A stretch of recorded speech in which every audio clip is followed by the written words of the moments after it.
The moon bog. Somewhere to what remote and fearsome region I know not, Denny's Barry has gone. I was with him last night, he lived among men, and heard his screams when the thing came to him. But all the peasants and police and county Maath could never find him, or the others, though they searched long and far. And now I shudder when I hear the frogs piping in swamps, or see the moon in lonely places. Cacao? Well, we'll see. I had known Denny's Barry well in America, where he had grown rich, and had congratulated him when he bought back the old castle by the bog at sleepy Kildare. It was from Kildare that his father had come. It was there that he wished to enjoy his wealth. Among ancestral scenes, men of his blood had once ruled over Kildare and built and dwelt in the castle, but those days were very remote, so that for generations the castle had been empty and decaying. After he went to Ireland, Barry wrote me often, and told me how under his care the grey castle was rising tower by tower to the ancient splendor, how the ivy was climbing slowly over the restored walls as it had climbed so many centuries ago, and how the peasants blessed him for bringing back the old days with his gold from over the sea. But in time there came troubles, and the peasants ceased to bless him, and fled away and said as from a doom. And then he sent a letter and asked me to visit him, for he was lonely in the castle, with no one to speak, to save the new servants and laborers he had brought from the north. The bog was the cause of all these troubles, and Barry told me the night I came to the castle I had reached Kildare in the summer sunset, as the gold of the sky lighted the green of the hills and groves, and the blue of the bog, where on a far islet a strange olden ruin glistened spectrally.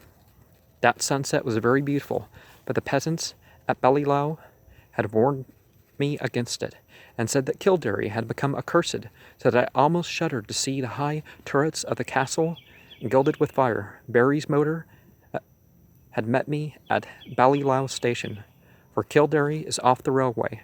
The villagers had shunned the car and the drivers from the north, but had whispered to me with pale faces when they saw I was going to Kildare, and that night after our reunion, Barry told me why.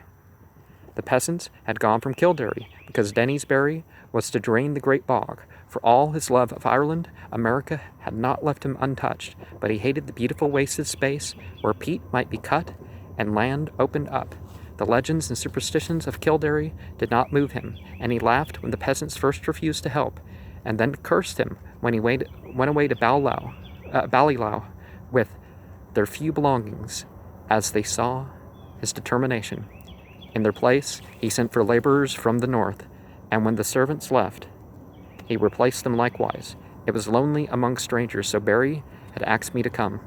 When I heard the fears which had driven the people from Kildare, I laughed as loudly as my friend had laughed, for these fears were the vaguest, wildest, and most absurd character. Well, when you're dealing with the unseen, if it's too clearly described, too understandable, too imaginable, then it's, questionable. They had to do with some preposterous legend of the bog, and a grim guardian spirit that dwelt in the strange olden ruin on the far islet I had seen in the sunset. There were tales of dancing lights in the dark of the moon, and the chill winds when the night was warm, of wraiths in white hovering over the waters, and of an imagined city of stone deep down below the swampy surface. But foremost among the weird fancies, and alone in its absolute anonymity, was that of the curse awaiting him who should dare touch or drain the vast reddish morass. There were secrets, said the peasants, which must not be uncovered, secrets that had lain hidden since the plague came to the children of Partholon, and the fabulous years beyond history. In the Book of Invaders, it is told that the sons of the Greeks were all buried at Telegipt, but old men in Kildare said that the one city was overlooked, save by its patron moon female entity, so that only the wooded hills, buried it when the men of Nemed swept down from Scythia in their 30 ships. Scythia as in, Gog and Magog. Such were the idle tales that had made the villagers leave Kildare. When I heard them, I did not wonder that Denis Barry had refused to listen. He had, however, a great interest in antiquities, and proposed to explore the bog thoroughly when it was drained. The white ruins on the islet had often visited, but, though their age was plainly great, and their contour very little like those of most ruins in Ireland, they were too dilapidated to tell the days of their glory. Now the work of drainage was ready to begin, and the laborers from the north were soon to strip the forbidden bog of its green moss and red heather, and kill the tiny, shell-paved streamlets and quiet blue pool fringed with rushes. After Barry had told me these things, I was very drowsy, for the travels of the day had been wearing, and my host had talked. Late into the night, a man-servant showed me to my room, which is in a remote tower over the village and the plain at the edge of the bog and the bog itself, so that I could see from my windows, in the moonlight, silent roofs from which the peasants had fled, and which now sheltered the laborers from the north, and to the parish church with its antique spire, and far across the brooding bog, the remote olden ruin on the islet, gleaming white and spectral. Just as I dropped asleep, I fancied I heard faint sounds from the distant, sounds that were wild and half musical, and stirred me with a weird excitement, which colored my dreams. But when I was awakened next morning, I felt it had all been a dream, for the visions I had seen were more wonderful than any sound of wild pipes in the night. Influenced by the legends that Barry had related, my mind had in slumber hovered around a stately city in a green valley, where marble streets and statues, villas and temples, carvings and inscriptions, all spoke in certain tones of the glory that was Greece. When I told this dream to Barry, we had both laughed, but I laughed the louder, because he was perplexed about his laborers from the north. The 6th time they had all overslept, waking very slowly and dazed, and acting as if they had not rested, although they were known to have gone early to bed the night before. Now, paying attention to your sleep hours so you wake up on the right time is an essential thing, but to some degree, we're not accountable when we're unconscious. Yeah, there's lucid dreaming and that sort of stuff. I'm not talking about that, but I'm saying that if you intend to wake up for a ritual at dawn, well, say the ritual when you get up, whenever that is. Same thing with any period of time where you intended, but you were asleep. Sorry about the squeak or creak or whatever sounds I've been making with the shoes and the brush. And that afternoon and morning, I wandered alone through the sun-gilded village and talked now and then with idle laborers, for Barry was busy with the final plans for beginning his work of drainage. The laborers were not as happy as they might have been, for most of them seemed uneasy over some dream which they had yet which they tried in vain to remember. I told them of my dream, but they were not interested till I spoke of the weird sounds I thought I had heard. Then they looked oddly at me and said that they seemed to remember weird sounds too. In the evening, Barry dined with me and announced that he would begin the drainage in 2 days. I was glad, for although I disliked to see the moss and the heather and the little streams and lake depart, I had a growing wish to discern the ancient secrets the deep matted peat might hide. And that night, my dreams of piping flutes and marble peristyles came to a sudden and disquieting end, for upon the city in the valley I saw a pestilence descend, and then a frightful avalanche of wooded slopes that covered the dead bodies in the streets, and left unburied only the temple of Artemis on the high peak, where the aged moon priestess, Cleis, lay cold and silent, with a crown of ivory on her silver head. Now, the music of the Tharies, you'd call that perhaps, but we're throwing in some Greek. He threw in some Greek reference here. I've seen I've said that I awakened suddenly and in alarm. For some time I could not tell whether I was waking or sleeping, for the sound of flutes still rang shrilly in my ears. But when I saw on the floor the icy moonbeams and the outlines of a latticed Gothic window, I decided I must be awake and in the castles of Kildare. Then I heard a clock from some remote landing below strike the hour of 2, and I knew I was awake. Yet still there came that monstrous piping from afar, wild, weird airs that made me think of some dance of fauns on distant Manalas. It would not let me sleep, and in impatience I sprang up and paced the floor. Only by chance did I go to the north window and look out upon the silent village and the plain at the edge of the bog. I had no wish to gaze abroad, for I wanted to sleep, but the flutes tormented me, and I had to do or see something. How could I have suspected the thing I was about to behold? There in the moonlight that flooded the spacious plain was a spectacle which no mortal, having seen it, could ever forget. To the sound of reedy pipes that echoed over the bog there glided silently and eerily a mixed throng of swaying figures, reeling through such a revel as the Sicilians may have danced to Demeter in the old days under the harvest moon beside the Chian. The wide plain, the golden moonlight, the shadowy, moving forms, and above all the shrill, monotonous piping produced an effect which almost paralyzed me. Yet I noted amidst my fear that half these tireless, mechanical dancers were the laborers whom I had thought asleep, whilst the other half were strange, airy beings in white, half indeterminate in nature, but suggesting pale, wistful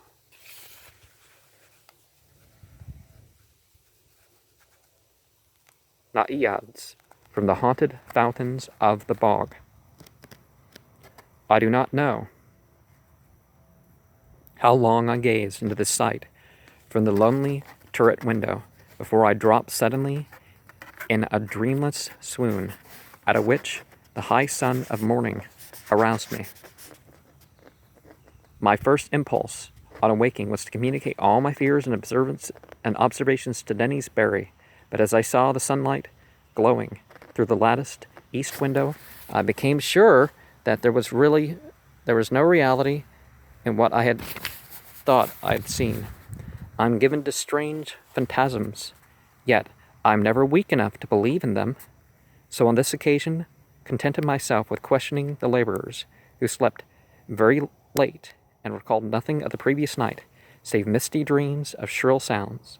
This matter of the spectral piping harassed me greatly, and I wondered if the crickets of autumn had come before their time to vex the night and haunt the visions of men.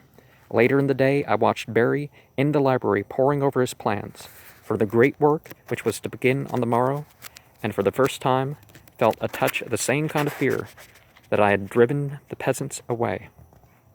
That had driven the peasants away.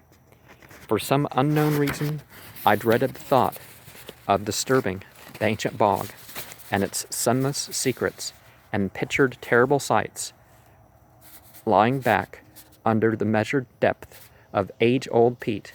That these secrets should be brought to light seemed injudicious, and I began to wish for an excuse to leave the castle and the village. I went so far to talk casually to Barry on the subject, but did not dare continue after he gave his resounding laugh, so I was silent when the sun set fulgently over the far hills, and Kildare blazed, all red and gold, and a flame that seemed a portent. Now, sometimes the natural form of things is, essential. Whether the events of that night were of reality or illusion, I shall never ascertain. Certainly they transcend anything we dream of in nature and the universe, yet in no normal fashion can I explain those disappearances.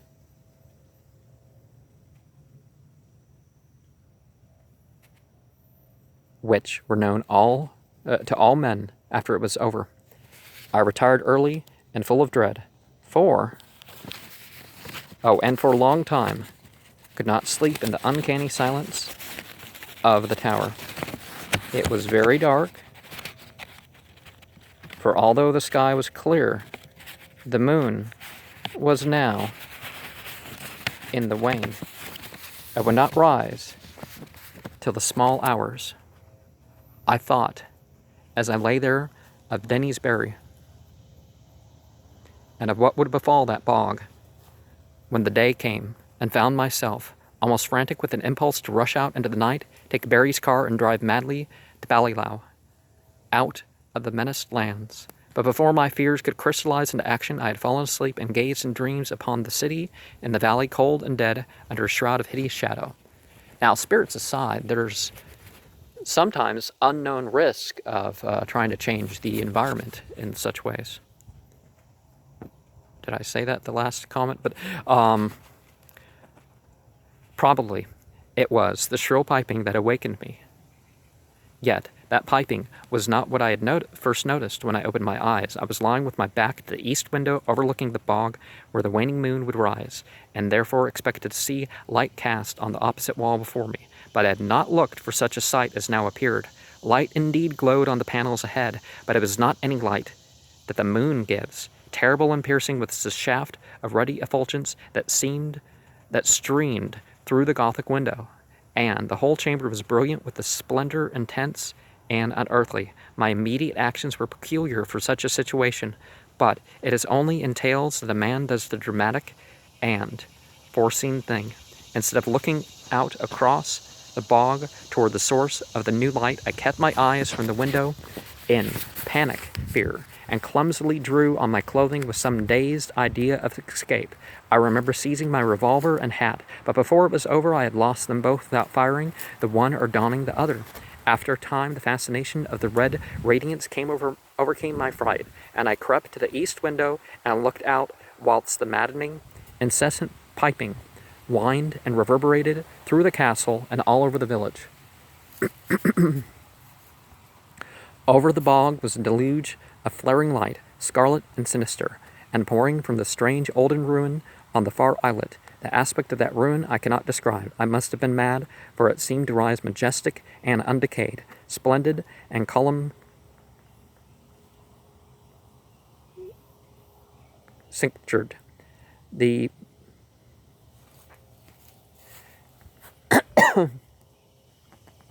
flame, reflecting marble of its entablature, piercing the sky like the apex of a temple on a mountaintop. Flutes shrieked and drums began to beat. And as I watched in awe and terror, I thought I saw dark, saltant forms silhouetted grotesquely against the vision of marble and effulgence. The effect was titanic, although altogether unthinkable, and I might have stared indefinitely had not the sound of the piping seemed to grow stronger at my left.